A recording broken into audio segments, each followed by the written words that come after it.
താമരശ്ശേരിയിൽ വിദ്യാർത്ഥികൾ തമ്മിലുള്ള സംഘർഷത്തിൽ മർദ്ദനമേറ്റ 10ാം ക്ലാസ് വിദ്യാർത്ഥി മരിച്ചു. മുഹമ്മദ് ഷബാസാണ് മരിച്ചത്. പുലർച്ചെ 12:30 മരണം സ്ഥിരീകരിച്ചത്. കോഴിക്കോട് മെഡിക്കൽ കോളേജിൽ ചികിത്സയിലിരിക്കെയായിരുന്നു ഷഹാസിന് മരണം സ്ഥിരീകരിച്ചത്. ഷഹാസിനെ കൊല്ലണമെന്ന് പറഞ്ഞുള്ള സഹപാഠികളുടെ ശബ്ദ സന്ദേശമൊക്കെ പുറത്തു വന്നിട്ടുണ്ട്. കൂട്ടത്തല്ലിൽ മരിച്ചു കഴിഞ്ഞാൽ പോലീസ് കേസെടുക്കില്ലെന്നും ഇൻസ്റ്റാഗ്രാം സന്ദേശത്തിലാണ് ഇത്തരം ശബ്ദ സന്ദേശമൊക്കെ പുറത്തു വന്നത്. ഷഹാസിനെ മർദ്ദിച്ച വിദ്യാർത്ഥികളുടെ സന്ദേശമാണിപ്പോൾ പുറത്തു വന്നത്. ഇൻസ്റ്റാഗ്രാം ശബ്ദ സന്ദേശം കേൾക്കാം. എന്തായാലും കേരളം എങ്ങോട്ടാണ് ഈ പോകുന്നതെന്ന് വലിയ ആശങ്കയോടുകൂടി മാത്രമേ ഈ വാർത്ത പറയാൻ സാധിക്കുന്നുള്ളൂ. എന്തായാലും ആദ്യം ആ ശബ്ദ സന്ദേശം കേൾക്കാം. അതിനുശേഷം ഗോകുൽ വേണുഗോപാലുണ്ട് കോഴിക്കോട് നിന്ന്. പിന്നെ ഫഹദേ, ഞാനൊരു കാര്യം പറഞ്ഞു. ഷാബാസിനെ ഞാൻ കൊല്ലുന്നു. ഞാൻ പറഞ്ഞു അവൻ്റെ കണ്ണൊന്ന് പോയോ കിട്ടോ? ഈ കണ്ണൊന്നും ഇല്ലോ. സൂര്യേ, എൻ്റെ വാപ്പ വിളിച്ചിരുന്നു. എൻ്റെ ഫുള്ളാ കൂട്ടത്തല് മരിച്ചു കഴിഞ്ഞാലും വലിയ വിഷയമൊന്നും അത് കേസെടുക്കുമല്ലോ പോലീസ്. കാരണം ഓരോ ഇങ്ങോട്ട് വന്നത് അവിടെ കേസ് ഉണ്ടാവില്ല, കേസ് തള്ളി പോകും. കാരണം ഓരോ ഇങ്ങോട്ട് വന്നത്. പിന്നെ അതിന് ഇവരൊന്നും ഇല്ല വെച്ചത്, നാഫീനല്ല വെച്ചത്. 2 ദിവസം കഴിയട്ടെ. അത് മാത്രമല്ല,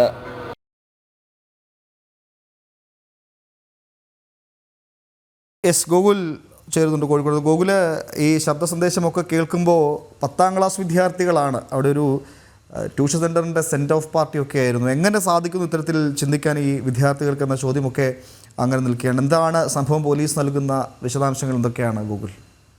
അതുതന്നെയാണ് ഈ ശബ്ദ സന്ദേശം പുറത്തു വന്നതിൽ കൂടി വളരെ ആസൂത്രിതമായിട്ടായിരുന്നു ഇത്തരത്തിലുള്ള അക്രമം നടത്തിയത്. പെട്ടെന്നുള്ള ഒരു പ്രകോപനത്തിന്റെ അടിസ്ഥാനത്തിലല്ല ഈ അക്രമം എന്ന് നമുക്ക് വളരെ വ്യക്തമായി മനസ്സിലാക്കാൻ വേണ്ടി സാധിക്കുന്നു. ഒരു സംഘർഷം ഉണ്ടായി കഴിഞ്ഞാൽ എന്തായിരിക്കും സംഭവിക്കുക എന്നതിനെ പറ്റി പോലും കുട്ടികൾക്ക് ബോധ്യമുള്ളതായിട്ടാണ് ഇവരുടെ ആ ശബ്ദ സന്ദേശത്തിൽ നിന്ന് മനസ്സിലാവുന്നത്. അതായത് ആൾക്കൂട്ട അക്രമം നടത്തിക്കഴിഞ്ഞാൽ പോലീസ് കേസെടുക്കില്ല, തള്ളിപ്പോകാനുള്ള സാധ്യതയുണ്ട് എന്ന് പോലും അവർ വിലയിരുത്തുന്നു എന്നതിൽ നിന്ന് വളരെ ആസൂത്രിതമായ അക്രമം നടത്താൻ അവർ പ്ലാൻ ചെയ്തിരുന്നു എന്നാണ് നമുക്ക് മനസ്സിലാക്കാൻ സാധിക്കുന്നത്. ഇക്കഴിഞ്ഞ ഞായറാഴ്ചയായിരുന്നു കേസിനാസ്പദമായ ഒരു സംഭവം. ഈ താമരശ്ശേരി ട്രീസ് ട്യൂഷൻ സെന്ററിൽ പഠിക്കുന്ന 2 വിഭാഗത്തിൽപ്പെട്ട കുട്ടികൾ തമ്മിലടിക്കുകയായിരുന്നു. താമരശ്ശേരി GVHSS സ്കൂളിലെ കുട്ടികളും മറ്റൊരു സ്കൂളിലെ MJHSSലെ വിദ്യാർത്ഥികളുമായി തമ്മിലായിരുന്നു സംഘർഷം ഉണ്ടായിരുന്നത്. അതായത് ഈ സെന്റ് ഓഫ് പരിപാടിയുമായി ബന്ധപ്പെട്ട് MJHSSലെ വിദ്യാർത്ഥികൾ നടത്തിയ പരിപാടി, ഒരു നൃത്ത പരിപാടി, ഫോണിന് സാങ്കേതിക പ്രശ്നം ഉണ്ടായതിനെ തുടർന്ന് തടസ്സപ്പെടുന്നു. അത് താമരശ്ശേരി GVHSS സ്കൂളിലെ കുട്ടികൾ കളിയാക്കുന്നു, കൂക്കി വിളിക്കുന്നു. പരിപാടി തടസ്സപ്പെട്ടപ്പോൾ കൂക്കി വിളിക്കുന്നു. അതുമായി ബന്ധപ്പെട്ട് അന്ന് തന്നെ വലിയ രീതിയിലുള്ള സംഘർഷം 2 സ്കൂളിലെയും കുട്ടികൾ തമ്മിലുണ്ടായി. അന്ന് അധ്യാപകരൊക്കെ ഇടപെട്ട് അവരെ ശാന്തരാക്കി മടക്കി അയക്കുക ചെയ്തിരുന്നെങ്കിലും അത് പിന്നെ സോഷ്യൽ മീഡിയയിൽ, ഇവരൊക്കെയുള്ള വിവിധ സോഷ്യൽ മീഡിയകളിൽ വളരെ വലിയ രീതിയിലുള്ള ചർച്ചയായി. പരിപാടി തടസ്സപ്പെട്ടതുമായി ബന്ധപ്പെട്ട ചർച്ച വന്നു. അവർ കൂക്കി വിളിച്ചതിനെ പറ്റി തടസ്സപ്പെടുന്നു. ഷഹബാസ് ഉൾപ്പെടെയുള്ള ആളുകൾക്കെതിരെ അവനെ കൊല്ലണം, എന്തായാലും കൊല്ലണം എന്ന രീതിയിലുള്ള ആക്രോശത്തോടു കൂടിയിട്ടുള്ള മുറവിളികളൊക്കെ വിവിധ വാട്സപ്പ് ഗ്രൂപ്പുകളിൽ, ഇൻസ്റ്റാഗ്രാം ഗ്രൂപ്പുകളിലൊക്കെ ഉയർന്നു വരികയും അതിന്റെ അടിസ്ഥാനത്തിൽ കഴിഞ്ഞ വ്യാഴാഴ്ച വൈകുന്നേരം 6 മണിയോടുകൂടി 2 സ്കൂളിലെയും കുട്ടികൾ പരസ്പരം ഏറ്റുമുട്ടുകയായിരുന്നു. അത്തരത്തിലൊരു ഏറ്റുമുട്ടലിന്റെ അടിസ്ഥാനത്തിലാണ് ഈ മുഹമ്മദ് ഷഹബാസിന് വലിയ രീതിയിലുള്ള പരിക്ക് പറ്റുന്നത്. പക്ഷേ പുറമേ ഒന്നും പരിക്ക് ഉണ്ടാവാത്തതിന്റെ അടിസ്ഥാനത്തിൽ മുഹമ്മദ് ഷഹബാസിനെ സുഹൃത്തുക്കളായ ആളുകളൊക്കെ കൂടി മുഹമ്മദ് ഷഹബാസിന്റെ വീട്ടിലേക്ക് കൊണ്ടുപോവുകയായിരുന്നു ചെയ്തത്. പിന്നീട് രാത്രിയായ സമയത്ത് മുഹമ്മദ് ഷഹബാസ് ഛർദ്ദിക്കുകയൊക്കെ ചെയ്ത സമയത്താണ് മുഹമ്മദ് ഷഹബാസിന്റെ മാതാപിതാക്കൾ കൂട്ടുകാരോട്, ഷഹബാസിന്റെ സുഹൃത്തുക്കളോട് ചോദിക്കുകയാണ് എന്തെങ്കിലും തരത്തിലുള്ള ലഹരി മരുന്നുകളോ മറ്റോ ഉപയോഗിച്ചിരുന്നോ എന്ന് ചോദിച്ച സമയത്താണ് ഇത്തരത്തിലുള്ള വലിയ രീതിയിലുള്ള അക്രമത്തിന്റെ കാര്യം ഈ കൂട്ടുകാർ പറയുന്നത്. പിന്നീട് കോഴിക്കോട് മെഡിക്കൽ കോളേജ് ആശുപത്രിയിലേക്ക് മാറ്റുകയായിരുന്നു. ഇന്ന് പുലർച്ചെ 12:30 മുഹമ്മദ് ഷഹബാസ് മരണത്തിന് കീഴടങ്ങുകയായിരുന്നു. തലച്ചോറിനുണ്ടായിട്ടുള്ള ആന്തരിക രക്തസ്രാവമാണ് മരണകാരണമെന്നാണ് പ്രാഥമികമായി വിലയിരുത്തപ്പെടുന്നത്.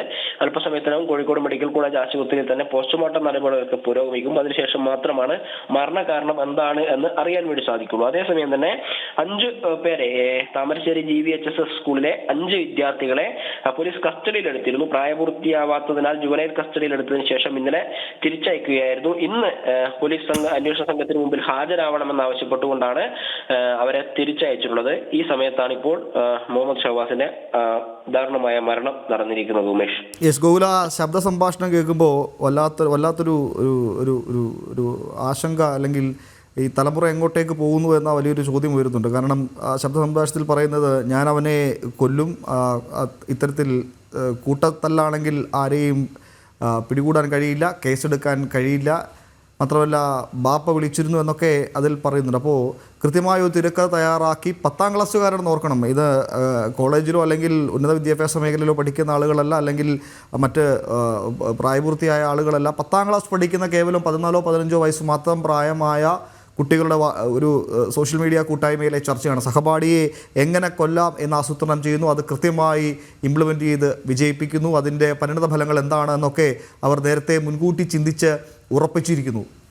ഗൂഗിൾ അതുതന്നെയാണ്, നഞ്ചക്ക് പോലെയുള്ള ആയുധങ്ങൾ ഉപയോഗിച്ചുകൊണ്ടായിരുന്നു മർദ്ദനം എന്നാണ് മനസ്സിലാക്കാൻ സാധിക്കുന്നത്. അതായത് കേവലം ഈ അഭിപ്രായ വ്യത്യാസത്തിന്റെ പേരിൽ അവർ ആവശ്യത്തിന് പുറത്ത് വന്ന് തല്ലുകയായിരുന്നില്ല, കൃത്യമായ ആയുധങ്ങളൊക്കെ ഉപയോഗിച്ചു കൊണ്ടുവന്ന് മർദ്ദിക്കുകയായിരുന്നു എന്നാണ് പ്രാഥമികമായ അന്വേഷണത്തിൽ നിന്ന് മനസ്സിലാക്കാൻ സാധിക്കുന്നത്. അതിനു മുമ്പ് തന്നെ ഈ രീതിയിൽ ഇൻസ്റ്റാഗ്രാം ഉൾപ്പെടെയുള്ള സോഷ്യൽ മീഡിയയിൽ ഇതുമായി ബന്ധപ്പെട്ട അഭിപ്രായങ്ങൾ, ആശയങ്ങൾ പങ്കുവെക്കുകയും ചെയ്തിരുന്നു. തല്ലണോ വേണ്ടയോ, തല്ലിക്കഴിഞ്ഞാൽ എന്തായിരിക്കും സംഭവിക്കുക, പോലീസ് ഇടപെട്ടാൽ എന്തായിരിക്കും സംഭവിക്കുക, വാപ്പ വിളിച്ചിരുന്നു. അതിനൊക്കെ അപ്പുറത്തേക്ക് ഷഹബാസിനെ കൊല്ലാനുള്ള വാശിയുണ്ട് എന്ന് മറ്റൊരു സുഹൃത്തിന്റെ പേര് വിളിച്ചുകൊണ്ട് പറയുന്നത് ഉൾപ്പെടെയുള്ള ഓഡിയോ സന്ദേശമാണ് പുറത്തു വരുന്നത്. അത് ഈ കാലഘട്ടം അഭിമുഖീകരിക്കുന്ന ഏറ്റവും വലിയ പ്രശ്നമായിട്ട് തന്നെ നമുക്ക് മനസ്സിലാക്കാൻ വേണ്ടി സാധിക്കും. പക്ഷേ ഈ ഉമേഷ് പറഞ്ഞതുപോലെ 15 വയസ്സ് മാത്രം പ്രായമുള്ള കുട്ടികൾ അവർ ഈ രീതിയിൽ വൈരാഗ്യത്തോടൊരു വിഷയത്തെ സമീപിക്കുന്നു. അതിനുശേഷം മാതാപിതാക്കളെ മറ്റ് ഉന്നതരായിട്ടുള്ള അധ്യാപകരെ ഒന്നും ഇടപെടുത്താതെ അവർ തന്നെ പ്രശ്നം പരിഹരിക്കാനുള്ള ശ്രമങ്ങൾ നടത്തുന്നു. അത് രണ്ടാമതൊരു സംഘർഷത്തിൽ കൂടി ഞായറാഴ്ച വൈകിട്ടൊരു സംഘർഷം നടക്കുന്നു. അത് അതിനുശേഷം വീണ്ടും അതേ സ്ഥലത്ത് തന്നെ അല്ലെങ്കിൽ ഇതിന് തൊട്ടടുത്ത സ്ഥലത്ത് തന്നെ മറ്റൊരു സംഘർഷത്തിലേക്ക് എത്തുന്നു. കൂട്ടമായി വെല്ലുവിളിച്ചുകൊണ്ട് വിദ്യാർത്ഥികൾ ഉൾപ്പെടെയുള്ള 2 സ്കൂളിലെയും വിദ്യാർത്ഥികൾ കൂട്ടമായി ഒരു സ്ഥലത്തേക്ക് എത്തുന്നു. അത് ഒരു മരണത്തിലേക്ക് എത്തിയിരിക്കുന്നു എന്നുള്ളതാണ് ഇതിന്റെ ഏറ്റവും ഭീകരമായ ഒരു സാധ്യത എന്ന് പറയുന്നത്. നേരത്തെ നമ്മൾ പറഞ്ഞതുപോലെ കേവലം വരിക കൈകളും ഉപയോഗിച്ചുകൊണ്ട് തല്ലുക അല്ലെങ്കിൽ അത്തരത്തിലുള്ള വെല്ലുവിളികളും കാര്യങ്ങളും ഒന്നും ആയിരുന്നില്ല അവിടെ നടന്നത്. ആയുധങ്ങൾ ഉൾപ്പെടെയുള്ളവ കൊണ്ടുവന്ന് മർദ്ദിച്ചു. പക്ഷെ ആ മർദ്ദനത്തിന്റെ പാടുകളൊന്നും പുറത്ത് ഉണ്ടായില്ല. അത് ആന്തരികമായിട്ടുള്ള പ്രശ്നങ്ങളാണ് ഉണ്ടാക്കിയത്. അത് മരണത്തിലേക്ക് എത്തിച്ചു എന്നുള്ളതാണ്. ഇതിന്റെ വിശദമായ അന്വേഷണം നടത്തിയാൽ മാത്രമേ മറ്റു ഗൂഢാലോചന ഉൾപ്പെടെയുള്ളവ ഉണ്ടായിട്ടുണ്ടോ, അതിന് മുമ്പ് എന്തൊക്കെയാണ് നടന്നത് എന്നതിനെ സംബന്ധിച്ച വിവരങ്ങളൊക്കെ അറിയാൻ വേണ്ടി സാധിക്കും. പക്ഷേ ഉമേഷ് സൂചിപ്പിച്ചത് വളരെ പ്രധാനപ്പെട്ട ഒരു കാര്യം തന്നെയാണ്. കാരണം 15 വയസ്സുള്ള കുട്ടികൾ ഏത് രീതിയിലാണ് ഒരു വിഷയത്തെ സമീപിക്കുന്നത്, അതിനെ സമീപിക്കുമ്പോൾ അവരെ ഏത് രീതിയിലാണ് ഇടപെടുന്നത്, ആ വിഷയവുമായി ബന്ധപ്പെട്ട കാര്യങ്ങൾ അവരെന്തൊക്കെ പഠിക്കുന്നു, അവരെന്തൊക്കെ മനസ്സിലാക്കുന്നു എന്നൊക്കെ വളരെ വ്യക്തമാണ്. ആ ഓഡിയോയിൽ നിന്ന് വളരെ വ്യക്തമായി നമുക്ക് മനസ്സിലാക്കാൻ സാധിക്കുന്നത്. പോലീസ് കേസ് ഉൾപ്പെടെയുള്ള ഉണ്ടാവാൻ സാധ്യതയുണ്ട് എന്ന വിലയിരുത്തലിലേക്ക് അവരെത്തുന്നു. പക്ഷേ ആൾക്കൂട്ട മർദ്ദനം ഉണ്ടാകുമ്പോൾ എന്ത് സംഭവിക്കുന്നു? നേരത്തേക്ക് ഒരുപാട് ആൾക്കൂട്ട മർദ്ദനവുമായി ബന്ധപ്പെട്ട കേസുകൾ നമ്മൾ പഠിച്ചതാണ്, നമ്മുടെ മുമ്പിൽ ഉള്ളതാണ്. അതൊക്കെ ഒരുപക്ഷെ അവർ റെഫർ ചെയ്തിട്ട് ഉണ്ടാവാൻ സാധ്യതയുണ്ടെന്ന് മനസ്സിലാക്കുന്നു. അതുകൊണ്ടായിരിക്കാം ഇത്തരത്തിൽ ആൾക്കൂട്ട മർദ്ദനം ഉണ്ടായി കഴിഞ്ഞാൽ അവൻ മരണപ്പെട്ടാൽ തന്നെ നോക്കൂ, മരണപ്പെടണമെന്നത് താല്പര്യത്തോട് കൂടിയിട്ട് തന്നെയാണ്, കൊല്ലണമെന്ന് താല്പര്യത്തോട് കൂടിയിട്ട് തന്നെയാണ് അത്തരത്തിലൊരു വിഷയത്തിലേക്കാൾ ഇൻവോൾവ് ആവുന്നത് എന്നുള്ളതാണ്. അതായത് കേസ് ഉണ്ടാകുമോ, മാതാപിതാക്കൾ എന്തെങ്കിലും പറയുമോ, അധ്യാപകർ ചീത്ത പറയുമോ എന്ന ചിന്തകൾക്ക് അപ്പുറത്തേക്ക് തന്റെ സഹപാഠിയായ ഒരു കുട്ടി മരണപ്പെടാൻ സാധ്യതയുണ്ട്, അങ്ങനെ മരണപ്പെട്ടു കഴിഞ്ഞാൽ തന്നെ നമ്മൾക്കൊന്നും സംഭവിക്കാൻ ഇടയില്ല എന്ന രീതിയിലൊരു വിലയിരുത്തലിലേക്ക് അവർ എത്തുന്നു എന്ന് പറയുന്നത്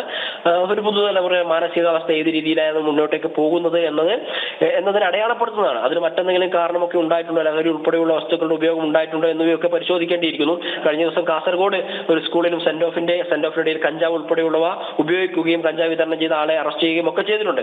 ഈ സംഭവത്തിൽ അത് ഉണ്ടോ ഇല്ലയോ എന്നുള്ളത് നമുക്ക് വ്യക്തമല്ല. പക്ഷേ പുതുതലമുറയുടെ ഒരു മുന്നോട്ടേക്കുള്ള പോക്ക്, അവരുടെ ഇടപെടലുകൾ, അവരുടെ മാനസികാവസ്ഥയൊക്കെ ഏതു രീതിയിലാണ് എന്ന് ഭീകരമായ രീതിയിലായി മാറിക്കൊണ്ടിരിക്കുന്നു എന്നത് തെളിയിക്കുന്നതാണ് ഇത്തരത്തിൽ അടിക്കടി ഉണ്ടാവുന്ന സംഭവങ്ങൾ. ഉമേഷ്, എന്തായാലും ഗൂഗിള് വരുന്ന ബുള്ളറ്റിനുകളിൽ വിശദമായ റിപ്പോർട്ടുകൾ വേണം. അതിൻ്റെ അന്വേഷണം ഏത് രീതിയിൽ പോകുന്നു, എന്തൊക്കെയാണ് സംഭവിച്ചെന്ന കാര്യങ്ങളൊക്കെ ഗൂഗിളിൽ നിന്ന് വേണം. എന്തായാലും ഞെട്ടലോടുകൂടി മാത്രമാണ് ഗൂഗിൾ ഈ വാർത്ത കേൾക്കാൻ സാധിക്കുക, അല്ലെങ്കിൽ ആ ശബ്ദ സംഭാഷണമൊക്കെ കേൾക്കാൻ സാധിക്കുന്നുള്ളൂ. അധികം നന്ദി ഗൂഗിൾ വിശദമായ വിവരങ്ങൾ നൽകിയതിന്. വരുന്ന ബുള്ളറ്റിനിൽ വീണ്ടും ഗൂഗിളിനോടൊപ്പം ചേരാം. വലിയ ആശങ്കയാണ് ഈ വാർത്തകളൊക്കെ ഇങ്ങനെ കാണുമ്പോൾ. കഴിഞ്ഞ കുറേ ദിവസങ്ങളായി പുറത്തു വരുന്ന വാർത്തകൾ പുതുതലമുറ എങ്ങോട്ടേക്ക് പോകുന്നു എന്നത് വലിയൊരു ചോദ്യചിഹ്നമായി ഇങ്ങനെ അവശേഷിക്കുകയാണ്. ലഹരിയാണോ അല്ലെങ്കിൽ മറ്റെന്തെങ്കിലുമൊക്കെയാണോ ഇവരെ സ്വാധീനിക്കുന്നത്? ഒന്നും ഉത്തരം കിട്ടാതെ ഇങ്ങനെ പല ചോദ്യങ്ങളായി നമുക്ക് മുമ്പിൽ ഇങ്ങനെ ഉയരുകയാണ്. 10ാം ക്ലാസ് വിദ്യാർത്ഥികൾ, കേവലം കുഞ്ഞുങ്ങളാണ് ഇത്തരത്തിൽ ചിന്തിക്കുന്നത്, പ്രവർത്തിക്കുന്നതെന്നൊക്കെ പറയുമ്പോൾ എങ്ങോട്ടേക്കാണ് തലമുറയുടെ പോക്ക് എന്ന ചോദ്യം വലിയൊരു ചോദ്യചിഹ്നമായി അവശേഷിക്കുകയാണ്.